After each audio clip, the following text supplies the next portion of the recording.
Hi, Simone. How are you? Good. How are you? I'm doing great. I don't know if everybody knows, but you've had a hell of a day, and I just realized you had said 36 cities. Is that right? In 38 Yes. days? 36 cities and 38 shows. Wow. So what was the low light of that? Um, Like, no, seriously, are you tired? Are you feeling okay? I slept a lot, Yeah. so it's okay. Well, we really appreciate you coming in, and for those of them, I think everybody knows who you are, but 4 gold medals, 1 bronze in Brazil. The 4 golds are the most by any American ever.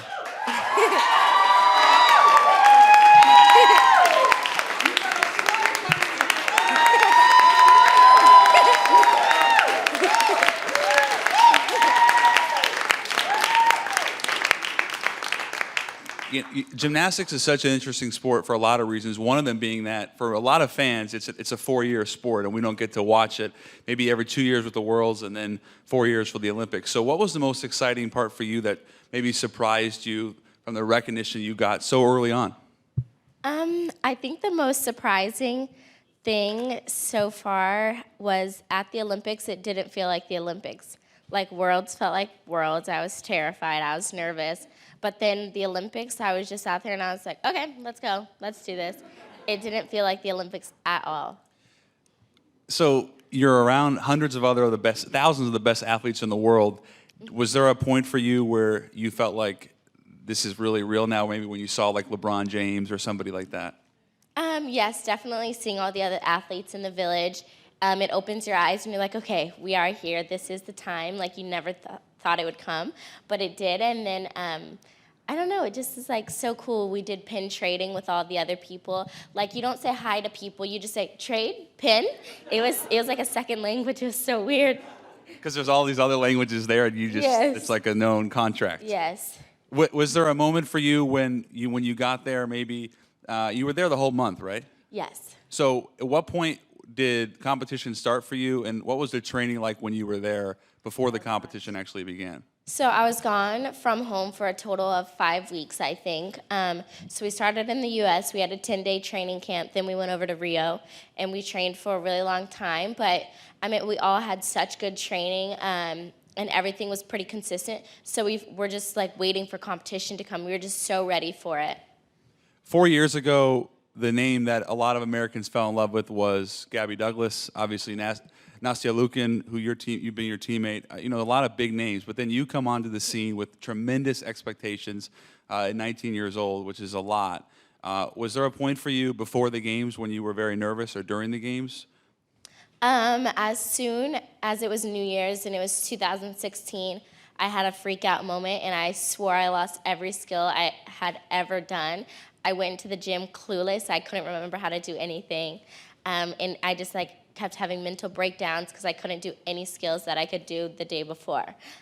So I freaked out a little bit because I was nervous. Well, in the book, Courage to Soar, you do talk a lot about the pressure at length, about how you dealt with it, how you continue to deal with it. What has been the best part for you, or the easiest part, now that you've been able to overcome it and deal with it? I think the best part was we just did so many repetitions and sets that we were so confident, not only in ourselves, but in each other. So once we went out there, it was just like, okay, one more routine, we can do this, it's whatever. Did you feel like, with all the pressure and all the media attention, did it ever feel to you like it was bigger than yourself and that you were competing for way more than just you? Yes, it kind of feels like you're competing for each other, but I mean, it was a little bit nerve-wracking because even before the games, everyone had crowned me 5-time gold medalist, so it was hard to think about every time I went out to compete, but I tried not to let it get to me. But I felt like once I got that 1 bronze, I had disappointed everyone, so I did have a little bit of a breakdown that night, and I was upset. But then I was like, you know what, this is for me, I'm not doing it for them, and I still came out with a medal, even though it is a bronze. They only give out 3 medals, and so, out of 6 events, I got 5 medals, and I didn't get a medal in the other event because I didn't compete in it, so I think that's pretty impressive. Yeah.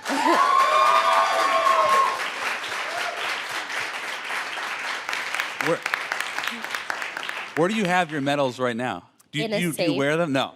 No, I don't wear them. They are in a safe. And they're gonna stay there. Yes. I think you could just start collecting them, but I figure like at some point, don't you want to put them on display or no? No. No. I think they'll stay in a safe. I think that's a really good idea because we have heard people have lost their medals, which is hard to believe. Or they got stolen. That's scary.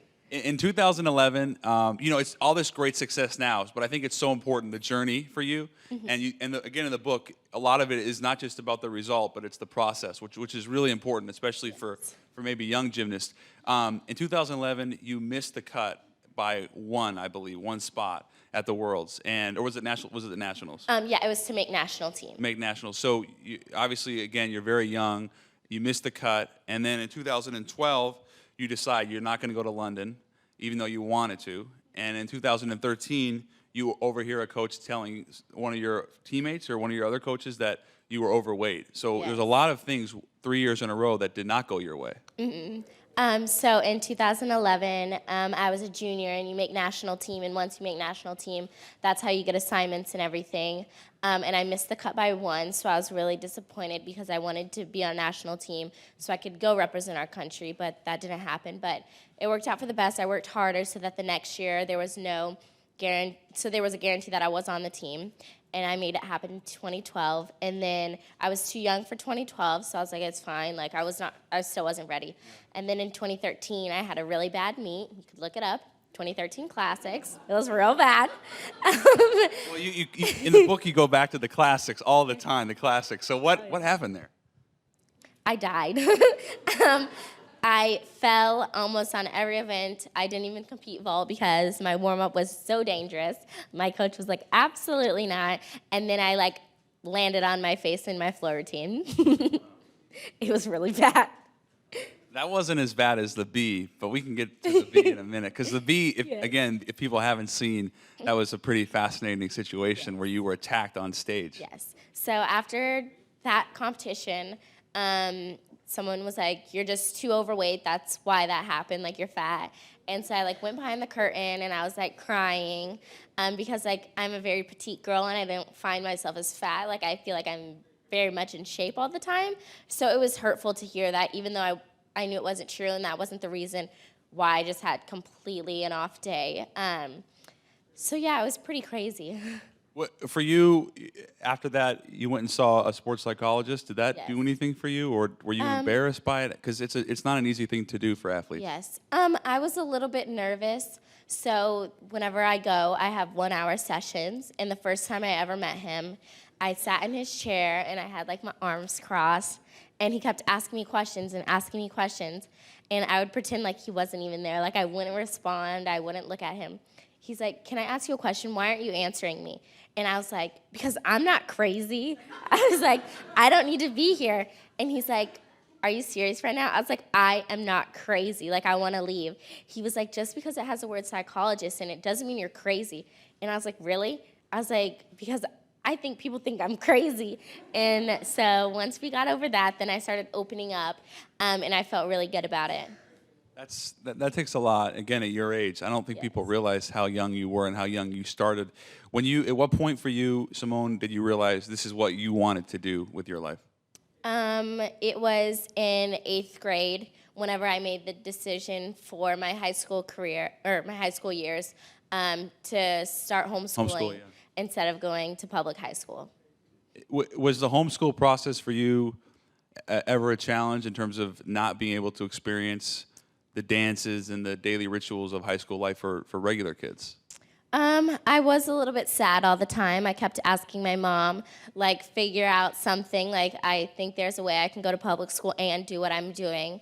But there was no possible way in Texas because the amount of days I missed for all the assignments I got assigned, I would just fail out of the public schooling system. So we had a private teacher, and I realized, how many kids can say they get to represent their country rather than going to public school? And I was like, okay, my friends will always still be there and stuff. So I soon realized it, but it took a lot of crying. Well, I don't know how to respond to that because I feel badly just being on stage. Yeah. You went through a lot as well with you went through the adoption and foster care system. Can you, without being too personal, was there a point in that process that you felt like you could reflect on and you were able to grow from? I was so young whenever it all happened. I was 3 to 5 years old, so I don't remember a lot of it. I just have vague memories of certain things. But I do believe like everything happens for a reason, and that was my reasoning. I don't think I'd be the person I am today without it. What about for you now?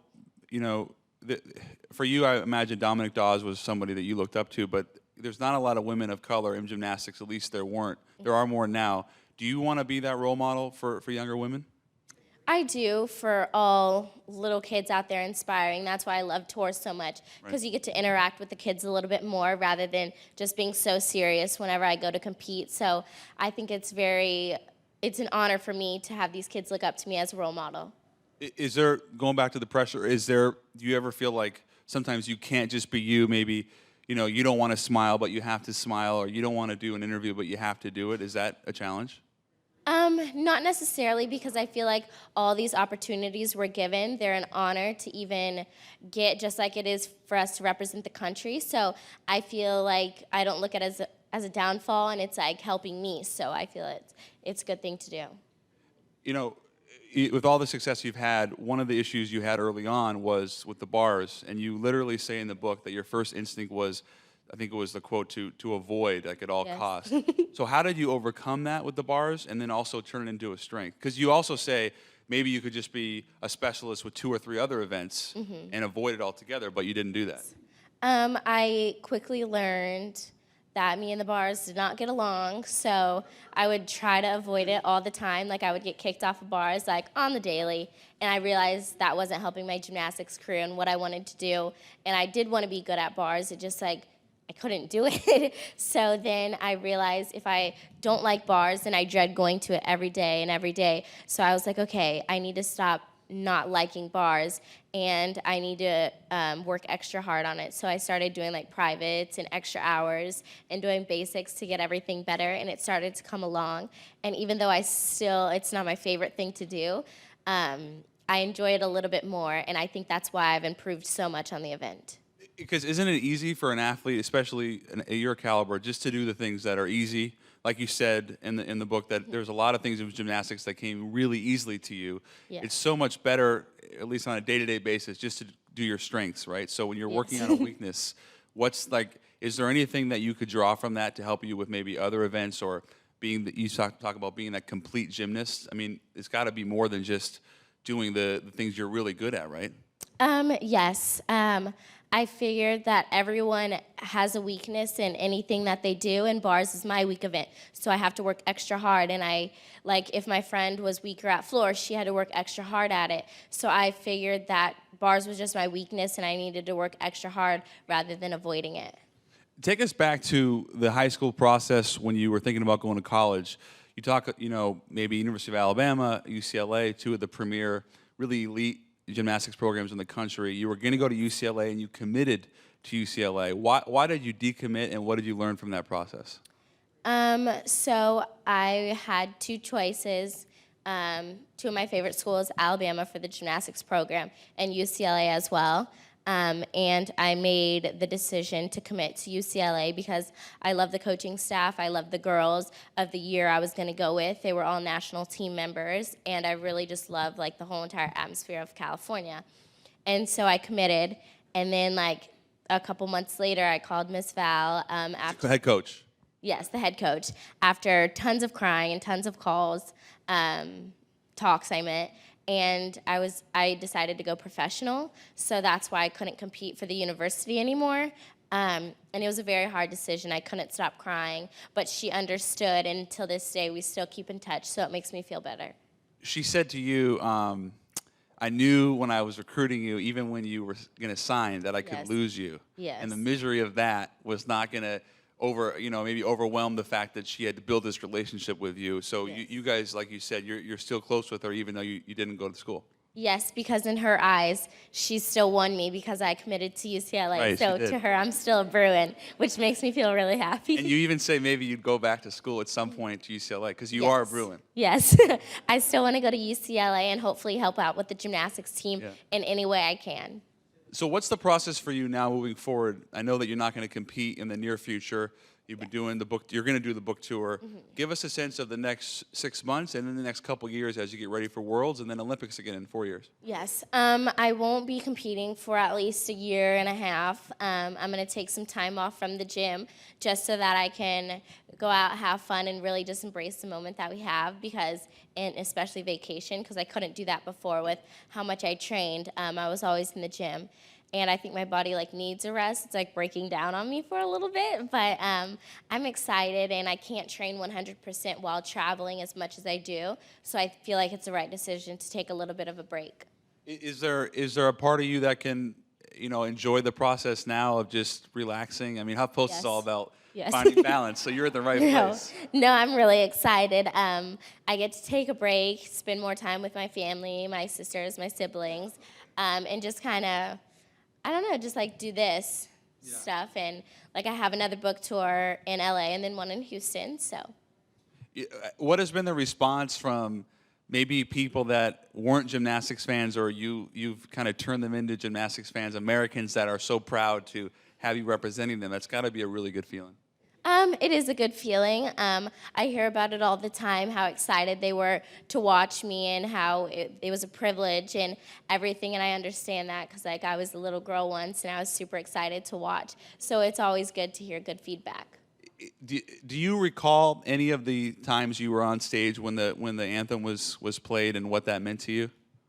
It means the world to me. You kind of just draw a blank, but then again, that's your moment up there to soak it all in, and you just feel so honored and privileged to compete for your country, because out of the whole entire nation, only 5 girls get to be picked and go out there and represent. So you definitely feel super honored, and you're oh, all my hard work has paid off, and it doesn't seem real. It's like a dream.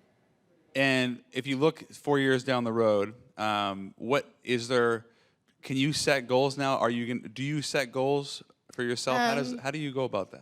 I do at the beginning of the year on January 1st. My mom calls me. It's that January 1st again. Yes. You like that New Year? Okay. My mom calls me into her office and is Simone, write down your short-term and your long-term goals. And sometimes I dread it, but I'm getting used to it. So I write down short-term and long-term of what I want to do that year. But I haven't made any goals yet. I'm just kind of trying to embrace the moment and live in it. Yeah. I think that's a good thing. I think you've earned it. You look at this crowd here. This is a hyped up crowd, even for Bill.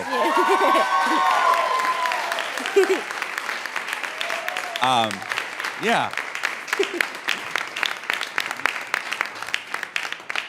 By the way, a lot of athletes, and I'm fortunate enough to meet a lot of professional athletes. They'll come in, or I'll go see them, and I never will ask them for an autograph. You offered it, so I really appreciate it. That was super problem. Nice. I know you have a lot of people here that want to ask you questions. I don't want to take up any more time, so we're going to turn to the audience for a few minutes of questions. Okay. Hi. I'm Yari. Nice to see you, Simone. Thank you. So I'm just wondering, what motivates you to continue along this journey? What makes you want to go on this path that you're creating for yourself? I'm still trying to figure it out, because I did one of my main goals just 3 months ago. So we'll see. I don't know. The Olympics is obviously the biggest motivation any athlete always has, and it always keeps you going in the gym. So I guess it would be the Olympics again. Hi, Simone. Hi. For a high school gymnast, so I feel you on. Yes. So I was just wondering, we're obviously seeing the departure of the Carolis, and now Valerie Leokin's coming in. So how do you see professional gymnastics changing in the future with the new heads of gymnastics? It all depends how they go about it. I can't really answer that question because he has new techniques. He's already starting with the younger girls coming up with our national teams, and I haven't been to a camp yet or have the time to witness it. So it all depends on what he decides to do and who he brings in. But hopefully, it'll still keep going smooth, and we'll keep winning, because I'm sure if there's any crack in any of USA Gymnastics, Marta might have to come back out of retirement. Hi, Simone. Hi. Congratulations on being Glamour Magazine's Women of the Year. Thank you. have two questions for you. My first question is, how do you deal with where do you find the courage and confidence to deal with body criticism, yet remain focused during the games? And do you think athletes such as Serena Williams, Gabby Douglas, and even yourself are sometimes upheld to an unfair standard of beauty? So I feel like I was blessed with this unique body for a reason, so I'm going to go out there and use it because God has given it.